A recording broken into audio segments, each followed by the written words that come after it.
So, should we start? Yeah. Awesome. All right. So Niyati, after over a decade of experience with research in companies like Adobe, what inspired you to start your own company like Hyperbots, and what do you do in Hyperbots? Okay. Hi. Nice to be here. So I'll answer the second question first. So Sure. I'm a co-founder and I lead all of technology. So especially focused on the AI/ML part at Hyperbots. Um, we are a finance AI company, a little less than 2 years old now, Okay. serving essentially to the CFO office, automating end-to-end finance tasks. Why Hyperbots now? So 2021 November, if I'm right, saw ChatGPT. And that's kind of when transformers or NLP finally became possible. So while I was enjoying and actually growing at Adobe in the research team, it was more of I wanted to see pace. And I wanted to pick up problems which were not easily solvable by the chat GPTs of the world, but will target a business problem right up front. And in that process, I started talking to people and landed here. So, yeah. Very nice. Very nice. So, what do you think would be the role? We obviously see the role of Gen AI today, right? What do you Hmm. think is the future with respect to real world problems and real world products?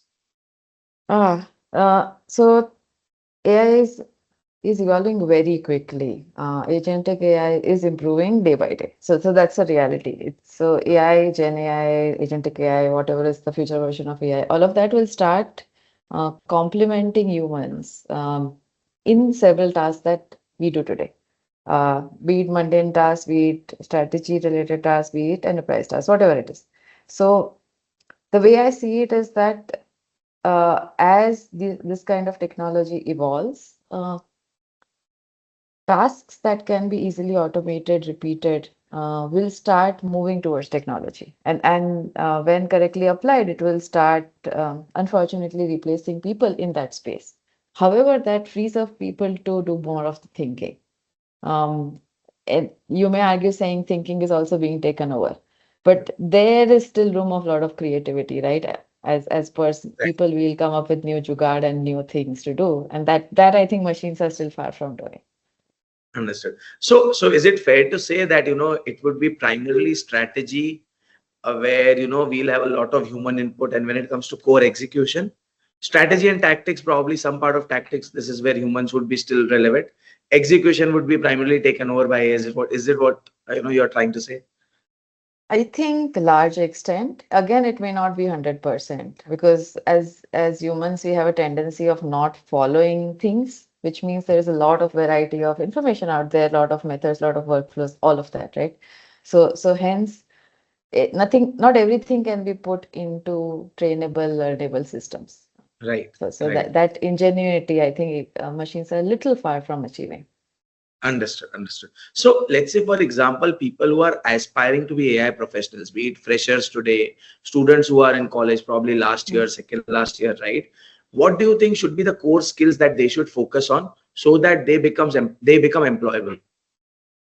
I think get your basics right. Like that's the first thing. Like whether let's say today most of the code is replaced with auto coding Right. or generative AI for coding. But even then, understanding what is the right design of the code, what is the problem you're solving, what is the input, what is the output, how will you test it, all of that becomes important. So anyone trying to adopt this technology, especially if it's in the learning phase, I would insist please get your basics right, even if it is boring. Because 5 years down the lane, there'll be a newer technology, the basics won't change.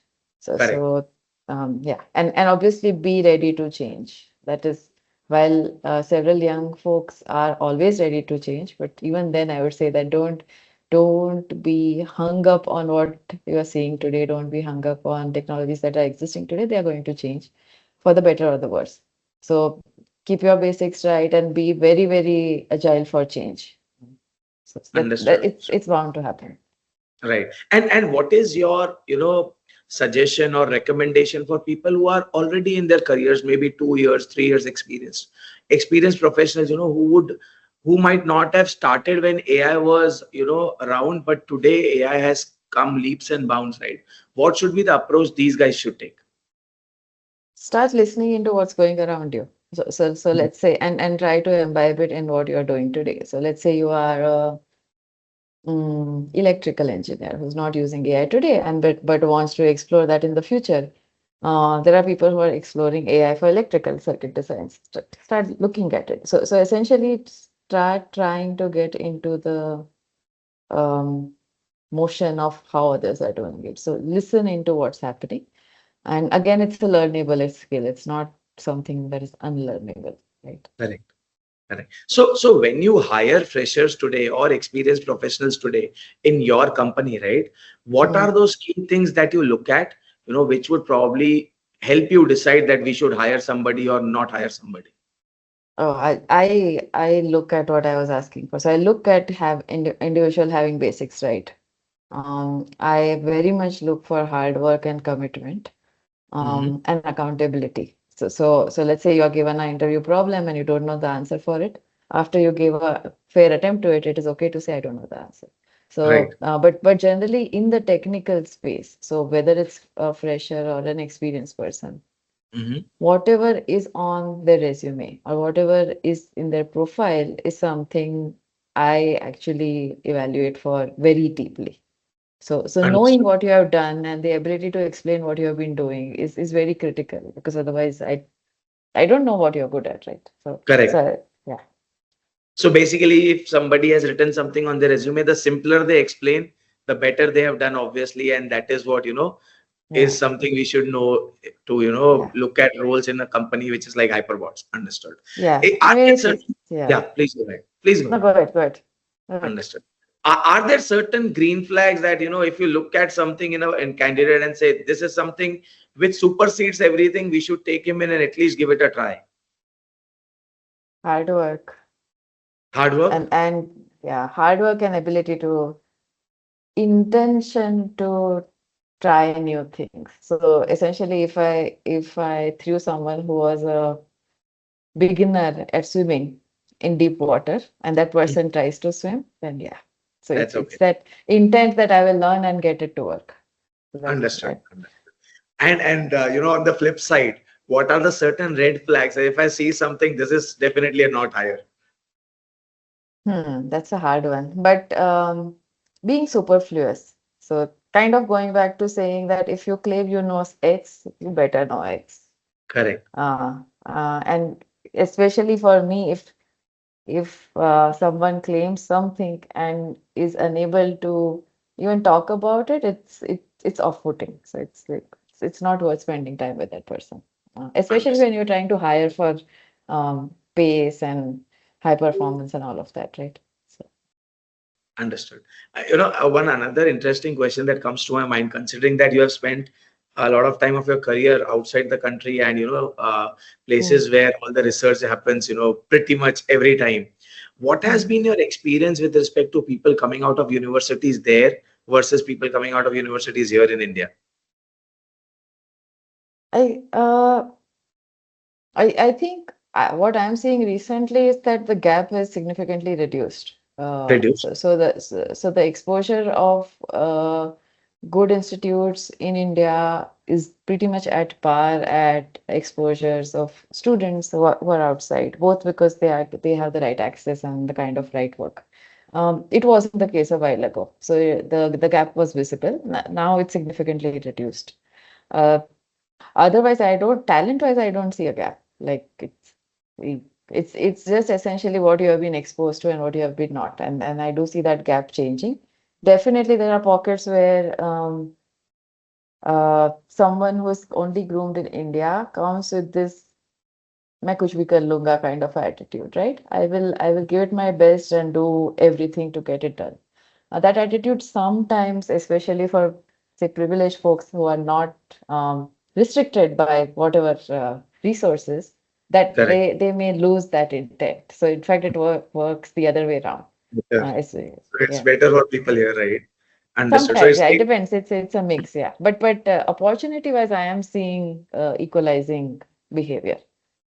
understood. So that's actually a really good thing, that we are Yeah. catching up pretty much. How much do you think, the people who are looking to get into the market maybe next year, this year, should be aware of the things happening on the research and on the front where people are trying to patent a lot of new technologies? What are the things that these guys should continuously keep be abreast about, or should know what is happening in the market on the research front? I What do you think think? the role is where so with the pace, it is critical to tell the world what you're doing. Correct. And if it is IP that you own, then it is critical to tell the world that that's the IP you own because you're doing it first. So that's generally in terms of because of the pace, it's good to share.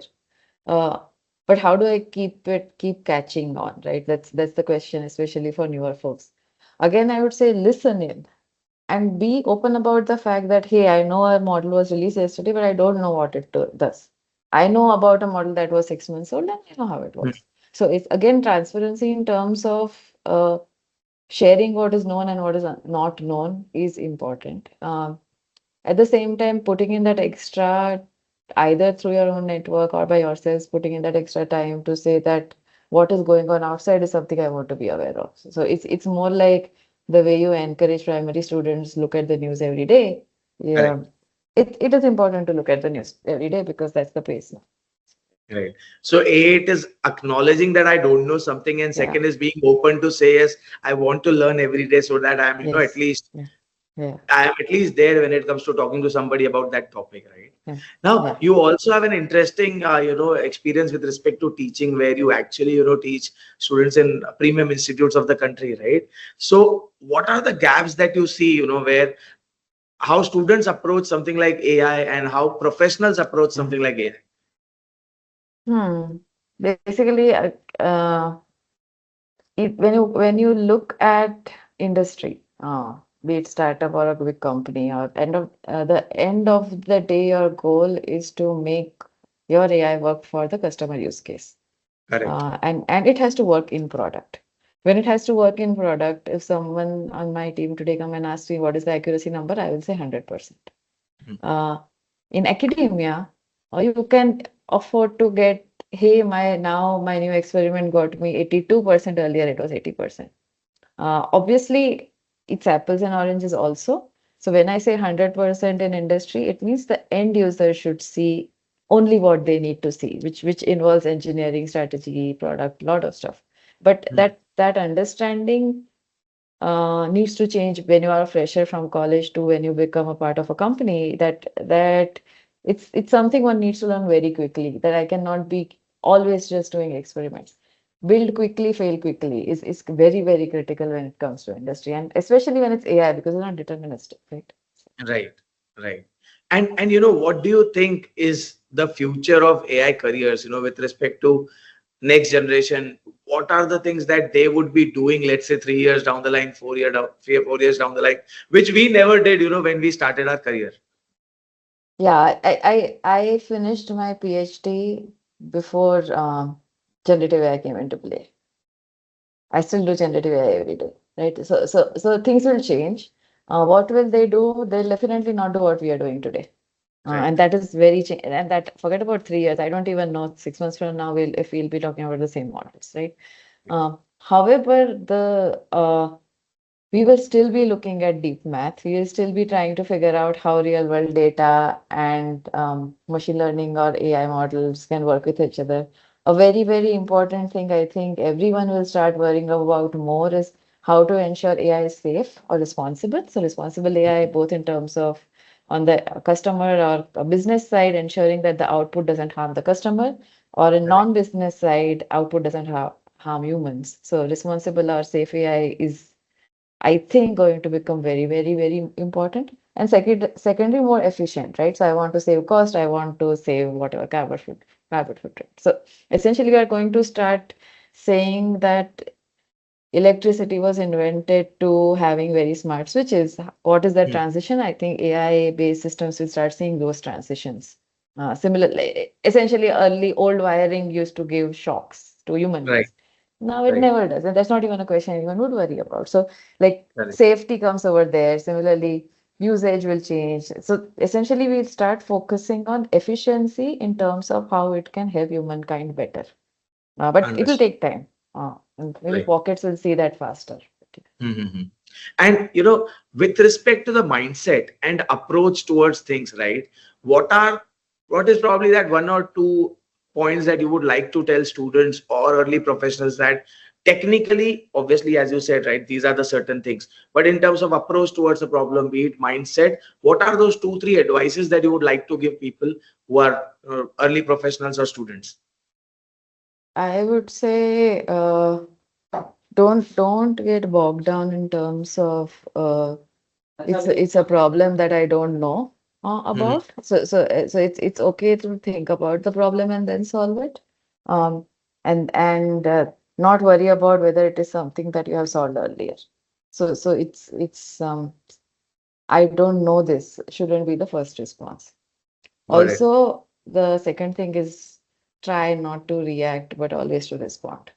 So essentially think about something before you say what next, right? So yeah, it's a little philosophical, but mostly applies to everything that you will face, right? I agree. So It applies to, throughout your career, I would yeah, say. It's not restricted to young guns yeah, or not restricted to yeah, freshers. Probably applies every time, you speak to yeah, anybody. Right. yeah, Right. Awesome. yeah. So I think, Niyati, thank you so much for your time. I think have given us so many things that new guys, probably new students who generally are our audiences, and also early professionals that they should look at specifically, on technical side. And also, as you said, right, instead of reacting, try to respond so that you process, you understand what we should be said, right? These are some things I'm sure, people would take away from this interview or a podcast, I would suggest. And at the same time, I also believe, people look up to you with respect to, the way you were conducting research at Prime, probably the best companies in the world, and then today you're doing something on it. Again, this is again something which is benefiting the country. People like you would end up giving jobs to a lot of freshers and people coming up in the industry in the future, right? Thank you so much for your time. We really appreciate it, right? Thank you so much. Yeah. Thanks. Right. Thanks for the Thank you. opportunity. Yeah. Bye.